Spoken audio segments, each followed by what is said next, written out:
You're watching TAG TV.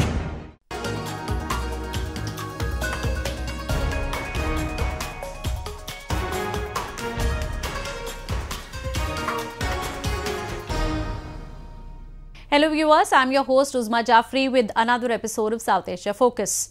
Let's begin the show with war-torn Afghanistan, where a lot have died in terror strikes in the past few days. The country is facing a two-pronged challenge, as on one side the Islamic State faction is rapidly gaining ground, and while on the other the Taliban that was ousted by a US-led campaign in 2001 has recaptured large swathes of territory. Both have their own targets. IS has been targeting security agencies and common people alike, while Taliban attacks only government installations. However, in the recent attack, the messengers of news journalists were targeted by the dreaded terrorists. A report.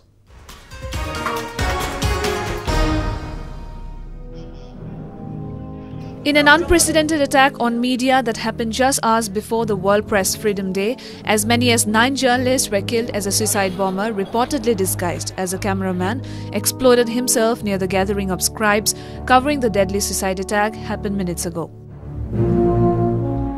Islamic State, also known as Daesh, which has a history of systematic killing of journalists in the past, immediately claimed the responsibility. Analysts across the globe believe that this could just be the beginning of a more intense war. Omar Shobani, a brave journalist from premier news agency Reuters, was also amongst those who were targeted by the terrorists. He survived the attack, however got severely injured. صبح ساعت‌های 7:30 صبح بود که ما در دفتر بودیم که صدای انفجار شنیدیم.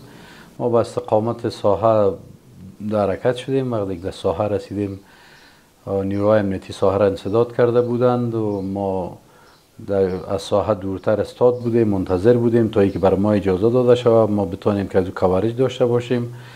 که همون تو به مرور زمان مطبوعات داشت می آمد، با هم یک جای می شدیم در یک منطقه مشخص که یک گوشه از سرک عمومی بود. تقریبا در حدود 30 یا 40 دقیقه گذشته بود از حادثه که تعداد از اعضای مطبوعات هم جمع شده بودند و مردم محلی هم که در ساحه بودند یا پیاده رو در گذر بودند که در حینمی اسنا در بین ما همین اعضای مطبوعات یک انفجار بسیار مهیبش صدا رخ داد که ما شاهد دود آتشی بودم که خودم دود آتش به چشمایم دیدم. دوستایم که در چپ و راست ما استاد بودند و هر کی که در ساحه در محوطه بودیم همگی به زمین افتیدند و کلشان ما متوجه ازی شدم که دیدیم که همه جان خود از دست دادن. کدام کس به زخمی نیست که بتونیم از کمک های اولیه را اجرا بکنیم یا به شفاخانه انتقالش بدیم. Pictures taken by Shobani just seconds after the second explosion show journalists lying on the ground. In one image, a cameraman from Al Jazeera can be seen kneeling wounded against the curb, while nearby a journalist from Afghanistan's Radio Azadi is being held by an old man who was passing by when the blast went off. The blast might have broken Omar's bones, but his spirit is resolute and he is ready to hit the ground. متوجه شدم که خودم صحتم خوب است. بعد از او کمره پیش خودم بود تانستم که از اجسادی که از غیر نظامی ها و از مطبوعاتی که از همکارای ما که در زمین افتیده بودن تصویر برداری بکنم که بعد از مدت زمان 5 یا 10 دقیقه خودم احساس درد کردم. دیدیم که طرف شانه راست خودم هم اصابت کرده از این چهره و بعد از مدت 5 تا 10 دقیقه که بود باز نیروهای امنیتی هم آمدن به انتقال دادن اجساد و ما خودمون به خاطر خطر بعدی ساحه را ترک کردیم، بیرون برآمدیم. The attacks have given a new dimension to the protracted war that the besieged Ghani government led by Washington has failed to win, and in fact, the situation has worsened since the NATO forces left the country. Media persons who have been relentless in exposing the brutal truths in the country go through different kinds and intensities of threats and harassment in order to get news. However, none had been an organized attack of this level. Amid devastating and rising violence, the media in Afghanistan has been a remarkably successful story which has filled the information void in the country that was virtually non-existent during the reign of Taliban. Moving on. Now let's talk about the opium production in the country, which despite being discouraged by the government has been flourishing. A stagnant economy, a better lifestyle and government's failure to bring alternate sources of employment has kept people hooked to the farming of the opium in the country. A report. It's busy time for people in Kandahar province as the sea of green pubs is bursting with viscous sap, which when tried becomes opium and when processed becomes heroin and other drugs. Mohammed Nadir, an opium farmer who now has been into opium cultivation for a significant period of time, is happy with the produce he is going to have this time. Nadir makes about $3,000 a year from his poppies into a country where the per capita is less than $600. دولت لراتوای چې مې کړی خو موږ پر هغه سربېره کړو د دولت په کول داس خاص نه کو طالبان خو نه راتوای چې مې کړه او خوشاله جاغم یو شی پیدا کولای شي د جسې زکات یو شی وړي. His profits are not his alone as the Taliban take a cut in exchange for protection of his poppy field, and they also find domestic and international smugglers who will help sell the illegal produce. But still, poppy bring in more money than any other crop. Were Mohammed Nadir to switch to wheat, his income would fall to about a third. دغه تاراک سره ونه کړل ته معنا واده چې موږ ځوان ته کوو په 9 لکه په 10 لکه په 12 لکه هغه ځوان ته پیدا کیږي کله سپینژوري و معنا وخت پر چرسه واغه د 15 لکه نه پیدا کیږي چې دغه تاراک نه موږ هغه ودونه بیا ځوانان ته نس کولای. Another farmer, Lal Mohammed, says it is the failure of the government which has failed to provide him any alternative. He says people are drawn to the poppy farming as they have nothing to do and no other job to earn from. تنم د دولت صداره چې موږ ته کارونه برابر سي شتونه مو سم سي رومیان فروش پیدا کی ریحان فروش پیدا کی نو بیا موږ دې ته څه ضرورت لرو تاریخ ته. Government and UN statistics show that the opium brings in about $1.39 billion per year, which is roughly equivalent to 7% of Afghanistan's GDP. Afghanistan is the source of much of the world's illegal opium, and the crop forms a vital part of the economy in the southern part of the country despite years of efforts to eradicate cultivation and replace it with other crops.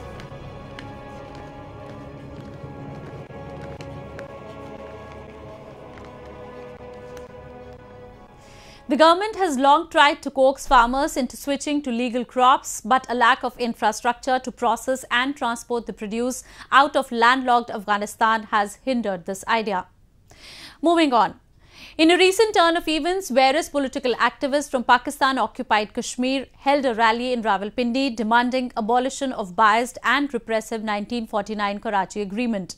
Used as a tool by Pakistan to mete out civil atrocities on the people of illegally occupied territory, Karachi Agreement has become a sore in the eye for the people of Pakistan-occupied Kashmir. A report.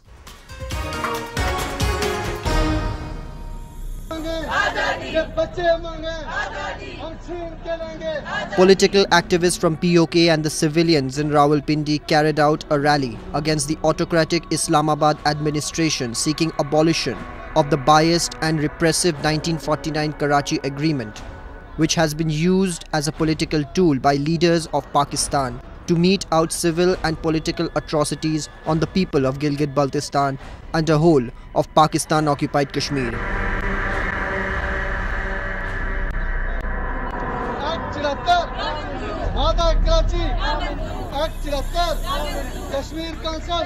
They rallied carrying the floats of the 1949 agreement, a partisan treaty devised by the authoritarian rulers of Pakistan in favor of Islamabad to plunder the resources of Gilgit-Baltistan and the whole of Pakistan-occupied Kashmir, suppressing its residents.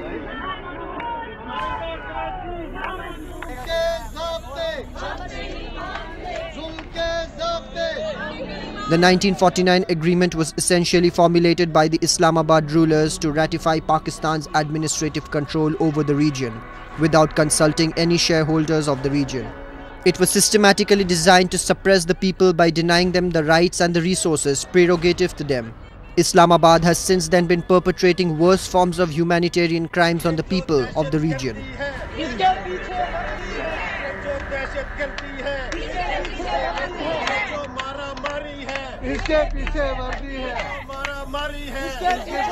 हम मायदा कराची की जो शिकें हैं और जो मायदा कराची है, हम उसको reject करते हैं, हम उसको मुस्तरद करते हैं और हम ये कहते हैं कि जिन हालात में ये मायदा किया गया आज वो हालात नहीं है।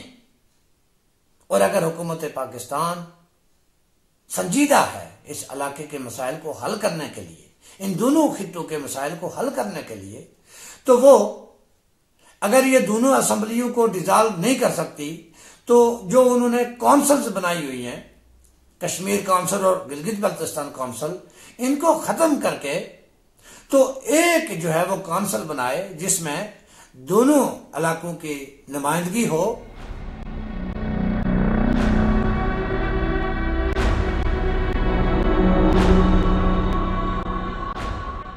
People of Pakistan-occupied Kashmir and Gilgit-Baltistan have suffered decades of discrimination and persecution owing to the skewed policies and agreements framed by its unprincipled leaders. It is high time Pakistan takes cognizance of the growing resentment amongst the people of the region before it transmutes into something unmanageable. Now, an increasingly assertive society enforced by a visionary leadership has realized the satanic ambitions of Islamabad, which has used the region to just fulfill its capitalistic needs. Recently, my colleague Ravi Khandelwal spoke to Nasir Aziz Khan about the prevalent issues in the region. Nazir Sahib, if we talk about the situation in Pakistan-occupied Kashmir, the situation is getting worse day by day. So, what is the present situation in your point of view? That situation is very worse.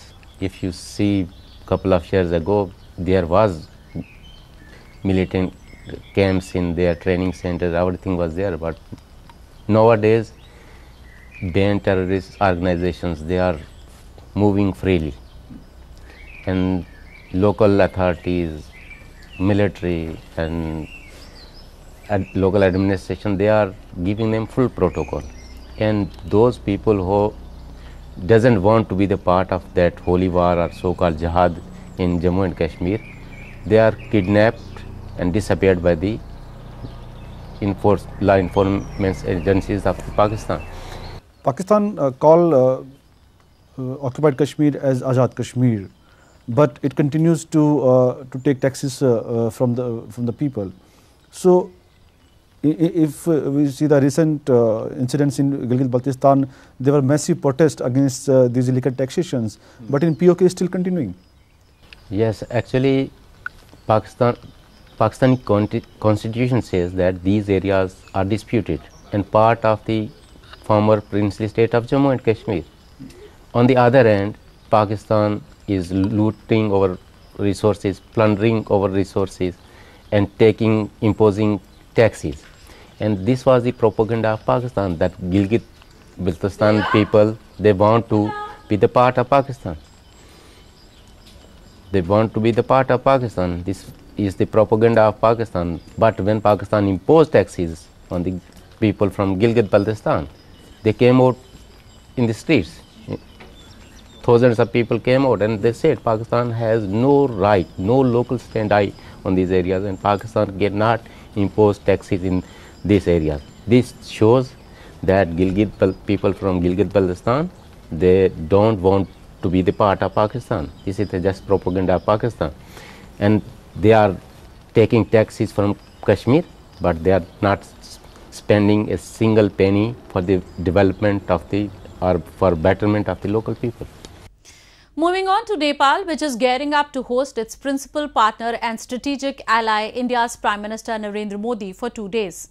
Top leadership of two countries will look to continue with the momentum provided to the bilateral relations by the Nepalese Prime Minister KP Oli's visit to New Delhi.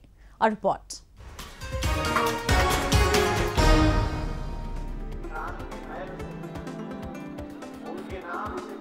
Ancient city of Nepal, Janakpur, has stepped up the preparations to accord a grand welcome to the Indian Prime Minister Narendra Modi next week. The Janakpur Dham, which carries massive significance for the development of the religious camaraderie between people of India and Nepal, will be hosting the felicitation ceremony in honor of Prime Minister Modi, followed by a prayer he is scheduled to take part in during the event. The visit can also be termed as a courtesy and diplomatic reciprocation to Nepalese PM Oli's visit and his invite to Indian PM. India and Nepal, who vowed to engage extensively at multiple fronts during the visit of Prime Minister KP Oli to New Delhi, will be engaged in further deepening of bilateral ties. The visit also comes in the line of Indian foreign policy, pitching for a better and stronger neighbourhood. In order to improve connectivity between the countries to allow bulk cargo movement and enhance people-to-people connect, India has promised to build a strategic railway link between Raxaul in India and Kathmandu in Nepal. With an expansionist China making inroads into Nepalese territory, India has become more assertive in taking its friendship to newer heights with Nepal. We are now joined by Mr. Prakash Acharya, political analyst, who will give further insights into recent developments. Mr. Acharya, how do you see the Indo-Nepal bilateral ties at this particular point in time when both countries are engaging extensively at multiple fronts through different channels? Well, Indian Prime Minister Modi is visiting Nepal shortly after Prime Minister KP Sharma Oli visited India. And Nepal and India are engaged in many issues, including hydropower, developmental issues, cultural issues, border crime, and so many other issues. After hitting the rock bottom 2 years ago, Nepal-India relations are set to rebound now. And India has realized its folly alienating Nepal by imposing the blockade in 2015 and 16. And it's good there is a realization of this mistake in India. Now, both the countries are keen to restart their frayed ties and work ahead together. And it's very good for both the countries. How much credit would you give to KP Oli's visit to India in bringing the ties to this level, and what could be expected from the virtual second round of engagement when Indian PM will be there in Nepal? Certainly the credit goes to Mr. KP Oli that he created a ground to make the visit of Mr. Modi in course of his recent visit to India. And I hope the recent engagements between the officials of India and Nepal indicate that they are going to deal on many issues that were unsettled or that were not being able to be settled in the past context. That's why I am very much hopeful of what is going around there in the visit. Thank you, Mr. Acharya. Moving on to Cox's Bazar in Bangladesh, where the Rohingya refugees who have been living in flimsy shelters under precarious weather conditions since their exodus last year are gearing up to face the imminent monsoon, while some of them have shifted or are shifting to safer places. Some are working on changing the topography, which can cause flooding and several other damages. A report.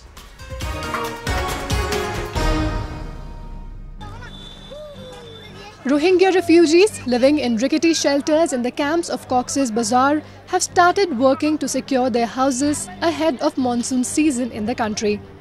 People are forced to move from their shelters to different camps as the sandy hills in the regions are highly susceptible to landslides.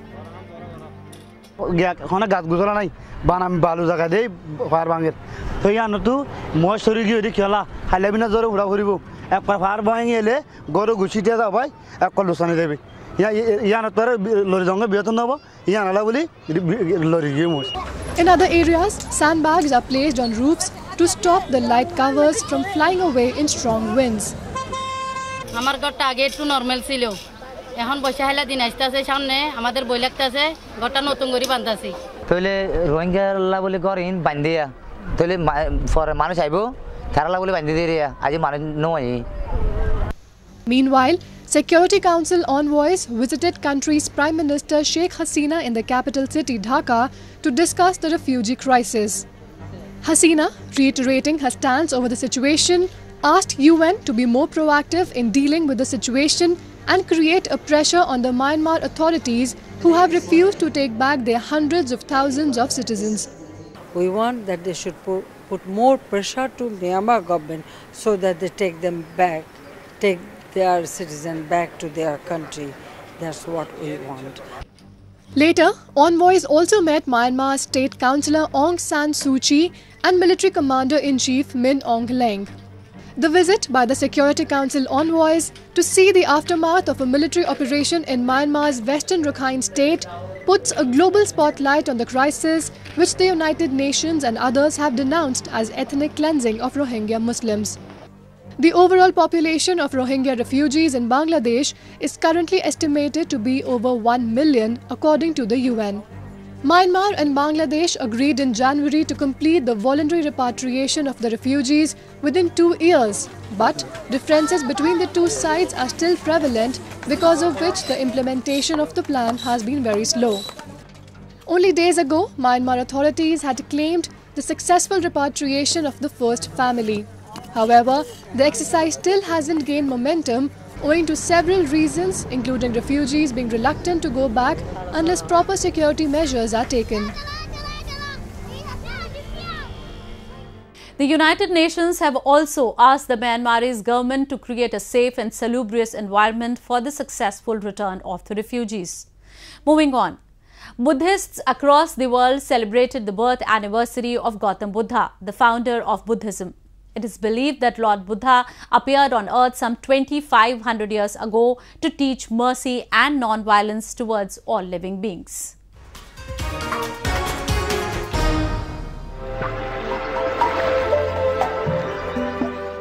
Buddhist devotees in Bodh Gaya city carried out a grand procession and offered prayers to Lord Buddha to mark his birth anniversary. Buddha Purnima, which falls on a full moon day, is also commemorated as a day of his enlightenment and death. Devotees from different parts of India and countries like Tibet, Vietnam and Burma converged at the ancient Mahabodhi temple in eastern holy town of Bodh Gaya, where Buddha is believed to have attained enlightenment.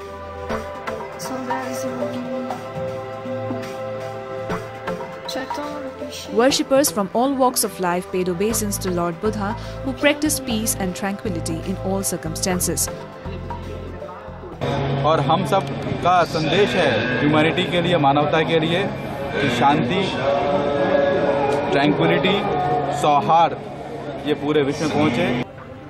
Lord Buddha encouraged his followers to adopt a path of non-violence combined with amicability and goodwill. Devotees also took holy dips in river Ganges on the festival, as they believe it rids them from the cycle of rebirth and help attain salvation. Though Buddhism originated in India, the religion gained tremendous popularity throughout the world. विश्व के 56 देश लगभग मानते हैं और उनके वजह से पूरे विश्व में शांति फैलेगी. हम लोग का यही उद्देश्य है कि विश्व में शांति रहे, भाईचारा बना रहे और बौद्ध धर्म के लोग विचारों को फॉलो करें, ताकि जो है लड़ाई झगड़े या इस तरह से हिंसा न हो सके.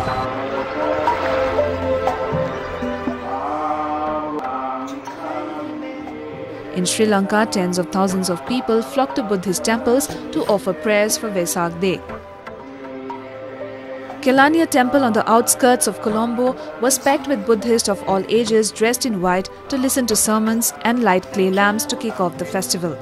People then visited the capital from across the country, which was decorated with pendles, lanterns, coloured lights and Buddhist flags. Vesak Day is the biggest religious event for Sri Lanka's majority Buddhist and is celebrated throughout the island. More than 2/3 of the island's 20 million people are Buddhists. Buddhism is the world's 4th largest religion with over 250 million followers, or over 7% of the global population. With that, we come to the end of this week's episode. See you next week. Take care and goodbye.